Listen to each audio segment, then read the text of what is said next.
melaksanakan syariat Islam, taat kepada Allah dan Rasulnya, mengajak manusia untuk mentauhidkan Allah. Ini yang paling penting, yang nanti kita akan bahas insyaallah. Mengajak manusia untuk mentauhidkan Allah, melarang dari berbuat syirik, mengajak umat untuk ittiba', meneladani Rasulullah sallallahu alaihi wasallam, melarang dari berbuat bid'ah, mengajak manusia ke jalan yang benar agar selamat di dunia dan di akhirat dengan mengikuti sunnah Rasulullah sallallahu alaihi wasallam dan para sahabatnya. Jadi ikhwan fiddin, a'azakumullah, ini yang dikatakan dakwah. Jadi dakwah itu betul-betul kita menjelaskan kepada umat tentang rukun Islam. Dan kita harus tahu tentang rukun Islam, tentang syahadat, tentang maknanya, tentang rukunnya, tentang syaratnya, tentang konsekuensi syahadat itu. Begitu juga tentang salat, zakat, puasa, haji, harus jelas dijelaskan kepada umat dengan detail supaya mereka faham apa sih Islam itu. Rukun Islam harus jelaskan kepada mereka, karena Islam dibangun di atas 5 perkara. Dan kemarin tanggal 6 sudah saya sampaikan rukun yang pertama, syahadat, di masjid ini, di Masjid Jakarta Islamic Center. Yang pertama, nanti akan berlanjut dengan yang kedua, ketiga, terus sampai yang kelima. Kemudian juga tentang rukun iman, kita harus ajarkan kepada umat tentang rukun iman. Iman kepada Allah, iman kepada malaikatnya, iman kepada kitab-kitab, iman kepada rasul-rasul, iman kepada yaumul akhir, dan iman kepada qada dan qadar baik dan buruk. Ini harus kita ajarkan kepada umat agar mereka faham tentang arkanul iman, rukun iman yang 6 ini. Jadi tahu betul-betul mereka meyakini tentang rukun iman ini. Kadang-kadang yang disampaikan oleh para dai sifatnya umum tapi tidak mendasar. Jadi umat bertahun-tahun tidak pernah tahu apa sih yang dikatakan rukun iman, tidak tahu. Tentang iman kepada Allah, tentang tauhid al-uluhiyah, tauhid asma wa sifat tidak tahu. Rububiyah, uluhiyah, asma wa sifat tidak tahu. Karena apa yang disampaikan oleh para dai dan para mubalik sifatnya hanya umum, tidak mendetail, tidak tafsil, tidak rinci. Padahal ini pokok yang pertama. Pokok yang pertama, arti iman kepada Allah Subhanahu wa taala. Begitu juga nanti kita mengkaji tentang asma wa sifat, bagaimana menurut ahlu sunnah tentang nama-nama dan sifat Allah Subhanahu wa taala. Begitu juga iman kepada malaikat, iman kepada kitab-kitabnya, iman kepada para rasul, iman kepada yaumul akhir, dan juga iman kepada qada dan qadar baik dan buruk.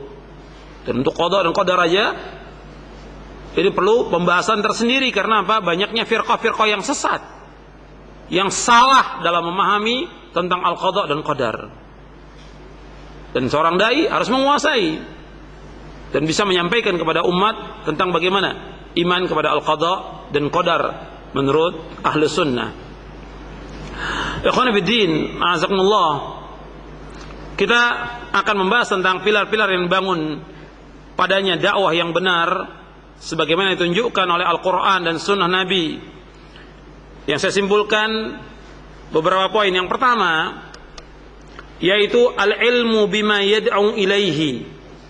Poin yang pertama untuk menjadi dai yang sukses, atau pilar-pilar yang dibangun padanya supaya dakwah ini menjadi sukses. Yang pertama al-ilmu bima yad'u ilaihi, yaitu al-ilmu, mengetahui apa yang didakwahkan. Jadi kata para ulama, orang yang jahil, orang yang bodoh tidak layak untuk menjadi seorang dai. Sebab dia harus mengetahui, dia harus paham tentang Al-Quran was sunnah menurut pemahaman para sahabat. Sebab Allah Subhanahu wa taala berfirman di dalam surah Yusuf, surah 12 ayat 108. Allah berfirman, "Qul hadhihi sabili ad'u ila Allahi ala basiratin ana wa man ittaba'ani wa subhanallahi wa ma ana minal musyrikin." Katakanlah, inilah jalan, inilah agamaku, inilah sunnahku. Aku dan orang-orang yang mengikuti aku mengajak kalian ke jalan Allah dengan ilmu, dengan hujjah. Arti basirah, mengajak umat dengan basirah, dengan ilmu, dengan keyakinan, dengan hujjah yang nyata. Wa subhanallah, maha suci Allah, wa ma ana minal musyrikin, dan aku tidak termasuk orang-orang yang berbuat syirik. Yang dimaksud dengan basirah dalam ayat ini menurut penjelasan para mufassirin yaitu al-ilmu.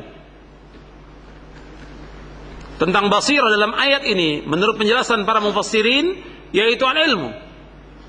Yang dimaksud dengan basirah yaitu ilmu.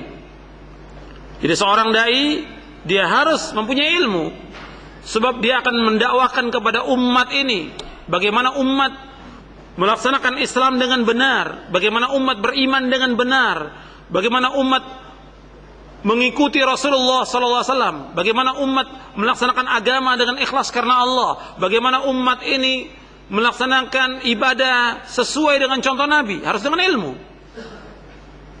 Begitu juga dia akan menghadapi bukan hanya dai, yang dihadapi juga orang-orang kufar, tokoh-tokoh kesesatan sebagaimana dihadapi oleh para nabi dan rasul. Kalau dia tidak punya ilmu, bagaimana membantah mereka? Bagaimana membantah syubhat mereka? Harus ada ilmu. Yang dengan itu dia bisa membantah tokoh-tokoh kesesatan, orang-orang yang mengingkari dakwah itu, orang-orang yang ingin merusak dakwah itu. Maka dia harus bisa menjelaskan kepada umat. Jadi ilmu ini harus dimiliki oleh setiap dai.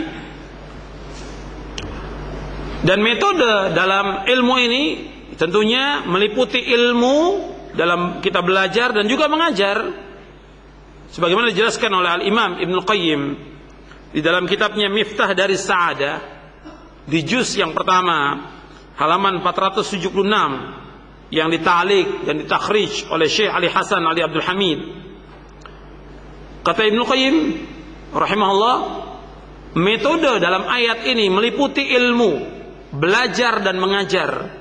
Karena sesungguhnya apabila dakwah menuju kepada Allah merupakan kedudukan yang paling mulia dan utama bagi seorang hamba, maka hal itu tidak akan terjadi kecuali dengan ilmu. Dengan ilmu seseorang dapat berdakwah, dan kepada ilmu ia berdakwah. Bahkan demi sempurnanya dakwah haruslah ilmu itu dicapai sampai batas usaha yang maksimal. Jadi untuk mencapai kesempurnaan dalam dakwahnya, dia harus betul-betul bersungguh-sungguh untuk mendapatkan ilmu syar'i. Jadi syarat seseorang berdakwah harus berilmu, dan dia paham tentang ilmu syar'i, yang dengan itu ia dapat mengajak umat kepada agama Islam yang benar. Jadi metode ilmiah ini dibangun di atas 3 dasar. Yang pertama al-ilmu. Jadi ayat ini dibangun di atas 3 dasar. Yang pertama ilmu. Jadi faedah dari ayat ini, manfaat atau fawaid dari ayat ini yang pertama yaitu ilmu. Kita harus tahu kebenaran. Ma'rifatul haq, mengetahui kebenaran. Bagaimana kita berdakwah sedangkan kita tidak tahu apa yang kita harus dakwahkan. Orang ini mendakwakan tentang arkanul iman, dia sendiri tidak tahu iman kepada Allah itu terdiri dari berapa, nggak paham dia. Dia mau dakwakan tentang makna la ilaha illallah, tidak tahu apa sih la ilaha illallah itu, maknanya apa, rukunnya ada berapa, syaratnya ada berapa, bagaimana dia akan berdakwah, dia sendiri tidak tahu. Begitu juga tentang makna Muhammad Rasulullah SAW, apa konsekuensinya, dia harus tahu. Sebagaimana dijelaskan oleh para ulama ahlu sunnah dengan dasar Al-Quran dan sunnah Nabi yang sahih. Jadi dia harus tahu. Ketika dia akan mengajak umat ini, dia harus tahu. Seperti dia umpamanya mengajak orang untuk sholat, dia harus tahu tentang masalah wudhu. Bagaimana cara wudhu Nabi, sifat wudhu Nabi, bagaimana. Begitu juga ketika dia mengajak umat untuk sholat yang benar sesuai dengan sunnah, bagaimana. Sebab Nabi bersabda, "Shallu kama ra'aitumuni usalli." Salatlah kalian sebagaimana kalian melihat aku salat. Bagaimana cara salat Nabi? Dengan dalil dari Quran dan Sunnah. Dia harus tahu dulu sebelum dia dakwakan kepada umat ini. Jadi itu yang pertama al-ilmu. Begitu juga nanti yang lainnya, semua harus tahu dia. Begitu juga tentang masalah puasa, masalah haji. Sebab Nabi mengatakan, "Litakhudhu anni manasikakum." Dan akan mengambil tata cara